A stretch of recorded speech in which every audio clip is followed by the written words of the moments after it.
Episode 48 की starting होती है और हमें फेंग सिटी का ऑप्शन हाउस दिखाया जाता है, जहाँ पर ब्लैक कॉन्टिनेंट के दूर दूर से लोग आ रहे होते हैं और वो आपस में बातें कर रहे होते हैं। ये जीगेट तो हाल ही में आया है और इसने सीधा फेंग सिटी को कब्जा लिया। पता नहीं ये जीगेट कितना ज्यादा पावरफुल है और ना ही इसके लीडर के बारे में कुछ पता है। और वो ऐसी बातें करती हुई ऑप्शन हाउस के अंदर पहुंच जाती है। तभी ऑप्शन हाउस की स्टेज पे गीली आ जाता है और वो सभी को ग्रीट करता और बोलता है, आप सभी का स्वागत है फर्स्ट ऑप्शन हाउस के अंदर फेंग सिटी के। और मैं आशा करता हूँ ये ऑप्शन हाउस बिना किसी समस्या के आप लोग एंजॉय कर पाओ और हमारी तरफ से कोई छोटी मोटी समस्या आ भी जाती तो प्लीज उसे माफ कर देना। बट तभी एक ब्लैक लायंस का बंदा बोलता है, क्या ये जीगेट का लीडर ये तो सिर्फ डाउ वेंग लेवल पर है, पर इसने कैसे हमारे ब्लैक कॉन्टिनेंट के 3 सबसे पावरफुल सेक्टरों को पीछे ढकेल दिया। पर सभी ब्लैक लायंस के लोग बोलने लगते हैं, अबे इन लोगों से क्या डरने की जरूरत है हम लोगों को, अभी जीगेट के ऊपर हमला कर देते और इस जीगेट को भगा देते फेंग सिटी से मार मार कर और इनके ऑप्शन हाउस की हर एक चीज को फ्री में ले लेते हैं। ये सभी बातें सभी लोग गीली से बोल रहे होते हैं। ये सब सुन के गीली को काफी ज्यादा गुस्सा आ रहा होता है। पर तभी मिस्टर सिल्वर बोलते हैं, ओए लड़के जा और असली लीडर को बुला के ला, और अगर वो यहाँ पे नहीं आना चाहता तो बच्चे तू भी यहाँ से निकल ले, क्योंकि तेरी औकात नहीं यहाँ पर खड़े होने की, इसलिए अपने बोरी बिस्तरा उठाओ और यहाँ से फूट लो। ये सुन के ब्लैक लायन के सभी लोग जोश में आ जाते और गीली को वहाँ से भाग जाने के लिए बोलते हैं। और वो तीनों ग्रुप अपने मन में बोल रहे होते हैं, ये लोग अपने पैर पे कुल्हाड़ी मारने जैसा काम कर रहे हैं। और ये सब सुन के गीली को काफी ज्यादा गुस्सा आ रहा होता है। इस वजह से वो उन लोगों को मारने के लिए आगे बढ़ रहा होता है। बट तभी वहाँ पे जियान आ जाता है और जियान की एंट्री होती ही सभी के सभी शांत हो जाते हैं। और वहीं पे जियान ऑप्शन हाउस की स्टेज पे आ जाता है और उन सभी लोगों के सामने आके खड़ा होकर बोलता है, ये जीगेट का फर्स्ट ऑप्शन है, इस वजह से मैं आप लोगों को ज्यादा वेट नहीं कराना चाहता हूँ, इसलिए इस ऑप्शन हाउस को स्टार्ट करते हैं। बट तभी मिस्टर सिल्वर बोलते हैं, ओए जियान हम यहाँ पे तेरे ऑप्शन हाउस के लिए नहीं आए हैं, हम यहाँ पर अपने ब्लैक लायंस के लीडर हैंग फेंग का बदला लेने के लिए आए हैं तेरे से। और ये बात जब आसपास के लोग सुनते वो काफी ज्यादा शॉक हो जाते और बोलते, ये लड़का है जिसने हैंग फेंग को मारा है, ये तो बहुत ही ज्यादा यंग है, हमने तो सोचा था ये मिस्टर सिल्वर और गोल्ड की एज का होगा। और ये सब सुन के बोलते है, अरे नादानो, उसको तो मैंने मार दिया, इस वजह से अब ये सिटी मेरी है। और साथ ही मैंने ब्लैक कॉन्टिनेंट के बारे में जितना सुना है, यहाँ पर सिर्फ वही राज करता है जिसके पास ताकत है, और आज मैं स्ट्रॉन्ग हूँ, इस वजह से सिटी का मालिक मैं हूँ। ये सुनते मिस्टर सिल्वर बोलते हैं, ये हैंग सिटी हमारे ब्लैक लायंस का हेडक्वार्टर है, इस वजह से इस हैंग फेंग के मरने के बाद इस पे सिर्फ उसी का राज होगा जो ब्लैक लायंस का मेंबर होगा। इस वजह से आज हम लोग इस हैंग सिटी को तुमसे लेने के लिए आए हैं, इसलिए इस सिटी के अंदर हम लोग तुम्हें कुछ भी नहीं करने देंगे और यहाँ से तुम्हें मार मार के भगाएंगे अगर तुम यहाँ से नहीं गए। तो जियान अपनी बॉडी को स्ट्रेच करता और बोलता है, जैसा कि तुम जानते हो इस सिटी के लीडर को मैंने मार दिया था और उसके बाद जो ब्लैक लायंस थी वो भी पूरी तरीके से टूट गई थी, इस वजह से रूल्स के अकॉर्डिंग इसका लीडर कौन हुआ, मैं। और अगर तुम्हें अभी भी इस बात से कोई प्रॉब्लम है तो एक एक करके आ जाओ, देख लेते हैं किसमें है कितनी दम और कौन है असली बाजीराव सिंघम। ये सुनती कर मिस्टर गोल्ड हमला कर देता तो जियान भी काउंटर अटैक कर देता उसके हमले पर और उसके हमले को बहुत ही आसानी से नष्ट कर देता है। ये देख के दोनों खड़े हो जाते और बोलते कि हम लोग यहाँ पे तेरी बारात में आए हैं जो बढ़िया मेकअप वेकअप करके यहाँ पे चल रही है फाइट, इस वजह से हम तो आएंगे दोनों साथ में, क्योंकि रूल्स की माँ की याद। और ये बोलती कर वो दोनों अपनी दुई को निकाल लेते और अपनी कंबाइनिंग की प्रोसेस को स्टार्ट कर देते हैं, जिस वजह से उन दोनों में से काफी ज्यादा एनर्जी बाहर निकलती है। और ये सब देख के जियान को थोड़ी सी दया आती है और वो बोलता है, यार मैं नहीं चाहता था कि मेरे जीगेट का पहला ऑप्शन हो और उसके अंदर दंगा वंगा हो कुछ, और अब तुम लोगों ने मुझे मजबूर कर दिया ये सब करने के लिए, इसलिए अब जो तुम्हारे साथ होने वाला है उसके लिए अब मुझे मत कोसना तुम लोग। और फिर मिस्टर सिल्वर और गोल्ड की फ्यूजन टेक्निक पूरी हो जाती है और वो दोनों एक दूसरे में फ्यूज हो जाते हैं। और जियान से बोलते, आज तो यहाँ पे फर्स्ट एडर भी नहीं जो तेरे को बचा पाई, और साथ ही तूने आज बहुत बदतमीजी की है मेरे साथ, इसलिए तुझे तेरी औकात दिखानी पड़ेगी मुझे। और ये ब्लैक लायंस के लोग जोर जोर से चिल्लाने लगते हैं, मार डालो, काट डालो, साफ कर डालो, इन चपड़वंजियों को जिंदा मत छोड़ना, इन सभी को मार डालो। ये सब देखे वो बुड्ढा बोलता है, ये मिस्टर सिल्वर और गोल्ड ने गलत ही पंगा ले लिया है, पता नहीं अब इसके साथ क्या होगा। और ये जियान बोलता है, अब इन लोगों को इनकी औकात दिखानी पड़ेगी। और इतना बोलती है वहाँ पे डार्क पिंक कलर का ऑरा फ्लो होने लगता और वहाँ पे आ जाती है one and only queen Medusa. और जब वहाँ पे क्वीन मेडुसा एंट्री मारती तो वहाँ के वक्त बदल जाते, जज्बात बदल जाते, सब कुछ बदल जाता है। तो किसी की आंखें फटी रह जाती तो किसी का मुंह फटा रह जाता और कहीं किसी की वो भी फट जाती है। समझदार लोग समझ चुके होंगे क्या फट गया है। और पे जियान के पास आके खड़ी हो जाती अपने स्वैग में क्वीन मेडुसा। और मिस्टर सिल्वर और गोल्ड देखते तो वो पुराने फ्लैशबैक में चले जाते जहाँ पे एक ही रात में क्वीन मेडुसा ने हैंग फेंग का काम खत्म कर दिया था, इसलिए वो दोनों आपस में बात करने लगते और बोलते ये औरत बहुत ज्यादा खतरनाक है और ये हमारी यंग मास्टर की हेल्प कर रही है क्या। तो गोल्ड बोलता मुझे नहीं पता कुछ भी, मेरा दिमाग तो फूट गया, खत्म हो गया, मर गया मैं, क्योंकि अगर अपन लोग इस औरत से फाइट करते तो हमारा काम खत्म हो जाएगा पक्का, मुझे पता है। इसलिए अपन दोनों अपनी औकात में आ जाते हैं और ये फेंग सिटी मास्टर जियान को दे देते हैं, क्योंकि मम्मी कहती जान है तो जहान है। और वो जियान से कुछ बोलने वाले हुए तभी एक चपड़गंजू बीच में बोल पड़ता है, ये हमारा हेडक्वार्टर और हम अपने हेडक्वार्टर को तुम्हारे हाथ में नहीं सौंपेंगे, इसलिए हम तुम्हें 6 घंटे का टाइम देते और अपने बोरी बिस्तरा उठाओ और यहाँ से फूट लो, वरना हमारे कमांडर तुम्हें और तुम्हारी सभी मिस्टर सिल्वर और गोल्ड उसके ऊपर हमला कर देते। और वो उड़ता हुआ जाता है और सीधा ऑप्शन हाउस से बाहर गिरता है। ये देखे सभी लोग शॉक हो जाते हैं और वहीं पे मिस्टर सिल्वर और गोल्ड अपनी औकात में आ जाते हैं और बोलते, सारे गधों तुम लोगों को शर्म नहीं आती? हमारे फैंग सिटी के सिर्फ एक ही लीडर है, वो हमारे जियान मास्टर। और हाँ मास्टर, आपने जो कुछ भी बोला है वो एकदम सही बोला है। इस सिटी के असली मालिक तो सिर्फ आप ही हो। और सेलिब्रिटी जियान को हंसते हुए ग्रीट करता और बोलता है, मास्टर बिल्कुल भी टेंशन मत लो, इस फैंग सिटी के ऊपर किसी ने आंख उठाकर भी देखा तो मैं उनकी नदियाँ बहा दूंगा यहाँ पर। और हाँ, जल्द से जल्द ऑप्शन को स्टार्ट करवाइए, कोई भी प्रॉब्लम होती तो मैं बैठा हूँ यहाँ पर। जैसे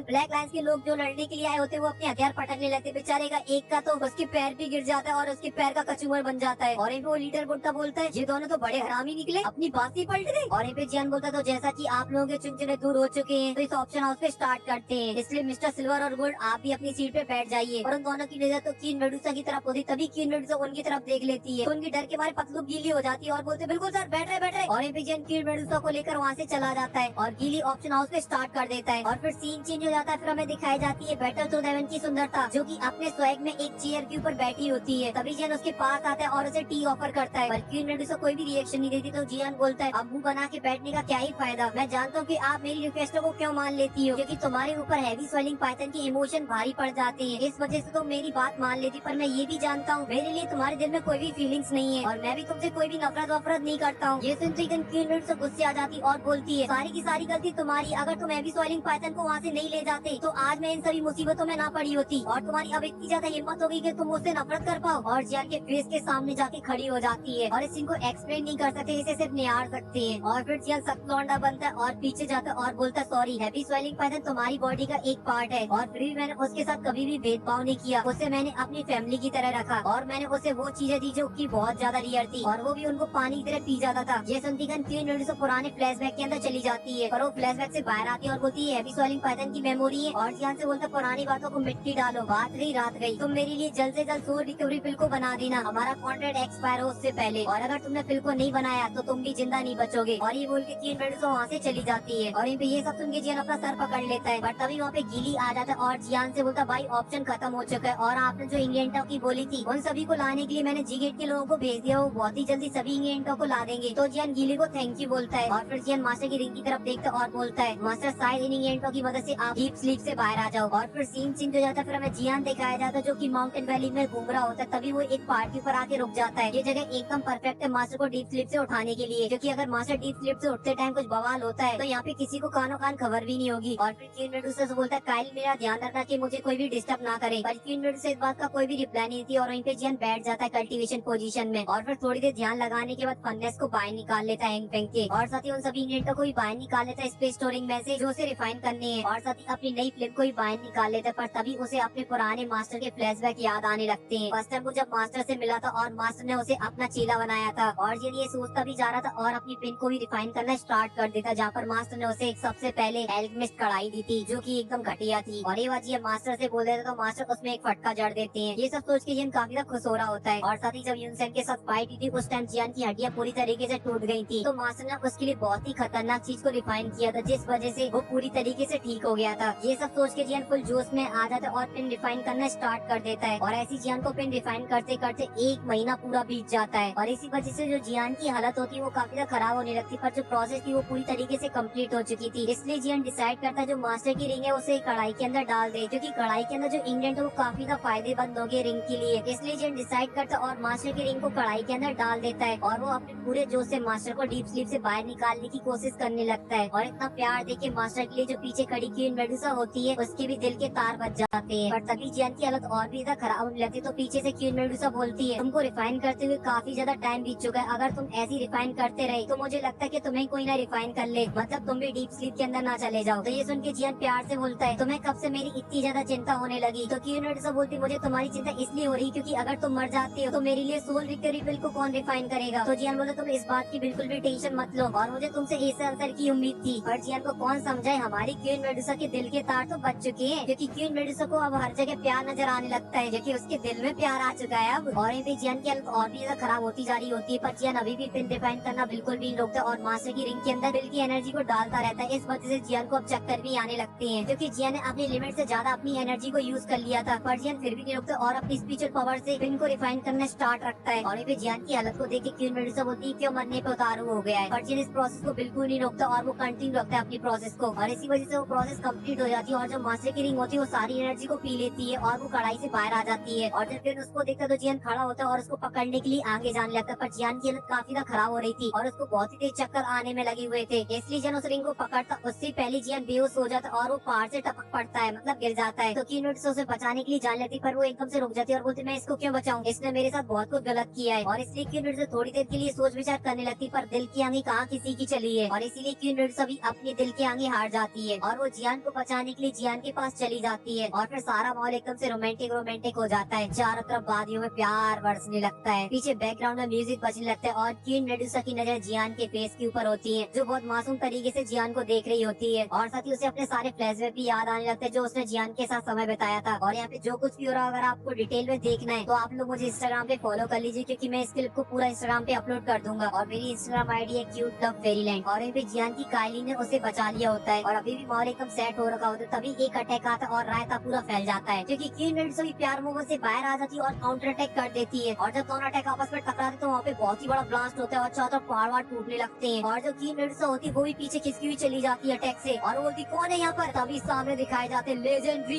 याओ लाओ और उनके हाथ में जियान होता है और वो क्वीन मेडुसा से बोलते हैं क्वीन मेडुसा भूल रही तुम शायद इस टर्की चेले का एक बुड्ढा टीचर भी है और उसके मास्टर के होते हुए किसी के बाप में दम नहीं उसे टच कर पाए और अपनी चारों तरफ स्पिरिचुअल एनर्जी को फैला देते हैं। पर क्वीन मेडुसा कुछ भी नहीं बोलती, तभी मास्टर बोलते हैं जैसा कि मैं देख पा रहा हूँ अब तुम्हारी सोल और हैवी स्वेलिंग पाइथन की सोल दोनों कंबाइन हो चुकी है, पर इसका मतलब ये मत समझ लेना कि तुम मुझे हरा दोगी। तो क्वीन मेडुसा बोलती कि हाँ मैं भी तुम्हें देख कर समझ पा रही हूँ, काफी टाइम से डीप स्लीप के अंदर रहने के बाद तुम भी काफी स्ट्रॉन्ग हो चुके हो। तो मास्टर क्वीन मेडुसा से पूछते हैं अब तुम्हारी सोल हेवन स्वेलिंग पाइथन के साथ पूरी तरीके से कंबाइन हो चुकी है, अब तुम मेरे चेले के साथ क्या कर रही हो। तो क्वीन मेडुसा बोलती है ये तो तुम अपने चेले से पूछ लेना और एक और बात बुड्ढे तुम चाहे कुछ भी कर लेना मैं तुम्हारे चेले को जिंदा नहीं छोड़ूंगी। तो ये सुन के मास्टर को गुस्सा आ जाता है और बोलते क्वीन मेडुसा तुम्हारी इतनी ज्यादा हिम्मत, और वो अपने आप को शांत करते और जियान की तरफ देखते और बोलते हैं ये लड़की कितना ज्यादा कड़वा बोलती है और ये बुड्ढे आदमी को हल्के में मत ले लेना तुम, वरना ये तुम्हारे लिए बहुत ही ज्यादा गलत होगा। और अब मैं तुमसे ज्यादा बात भी नहीं करना चाहता क्योंकि मैं अपने चेले से खुद ही पूछ लूंगा क्या चल रहा है यहाँ पर, तुम दोनों मिलकर कौन सी खिचड़ियाँ पका रहे हो। और फिर मास्टर जियान को उसी पहाड़ के ऊपर लाते और उसे देखने लगते जहाँ पर जियान की हालत देख के मास्टर को काफी ज्यादा बुरा लगता है। और फिर जियान के चेस्ट पे हाथ रखते और बोलते हैं मेरे प्यारे बच्चे तुम्हारी बॉडी से सारी स्पिरिचुअल एनर्जी खत्म हो चुकी है। और फिर मास्टर एक हाथ में अपनी स्पिरिचुअल एनर्जी लाते और जियान की बॉडी के अंदर डालने लगते हैं और ऐसे डालते डालते उन्हें काफी टाइम बीत जाता है और वो जियान को देखते और बोलते हैं मैंने तुम्हें 2 साल से नहीं देखा और तुम 2 साल में काफी ज्यादा स्ट्रॉन्ग बन चुके अब तो, क्योंकि मैं तुम्हारे लेवल का तो आइडिया भी नहीं लगा पा रहा हूँ। और सामने हैंगपेंग की मेडिकल कढ़ाई रखी होती है जिसे देख के मास्टर बोलते हैं ये तो 10,000 मैजिकल बीस्ट फर्नेस है, इसे तो कभी मैंने जियान को दिया ही नहीं है, पता नहीं इन 2 सालों के अंदर इस लड़के ने क्या क्या किया है। और तभी उस पार्ट में क्वीन मेडुसा भी आ जाती है तो मास्टर उसे देख के थोड़े से अजीब अजीब से रिएक्शन देने लगते पर क्वीन मेडुसा सिर्फ और सिर्फ जियान को देख रही होती है। और तभी कुछ ही देर बाद जियान को होश आने लगता है तो आप उनका रिएक्शन देखो जो जियान को मारना चाहती है। और फिर जियान अपनी आंखें खोल लेता और उसके सामने होते हैं उसके मास्टर और जब दोनों चेले और गुरु एक दूसरे को देखते हैं तो दोनों सेंटी हो जाते और जियान बोलता मास्टर मैंने आपको 2 साल से नहीं देखा, आप कैसे हो। पर मास्टर कुछ रिप्लाई देते उससे पहले ये एपिसोड यहीं पे खत्म हो जाता है। और ये एपिसोड आपको कैसा लगा आप मुझे कमेंट में बताना, आपको कौन सा पार्ट सबसे ज्यादा बेस्ट लगा। और हाँ वीडियो को जरूर लाइक कर देना और चैनल को भी सब्सक्राइब कर देना और मैं मिलता हूँ आपसे नेक्स्ट वीडियो में, तब तक के लिए बाय।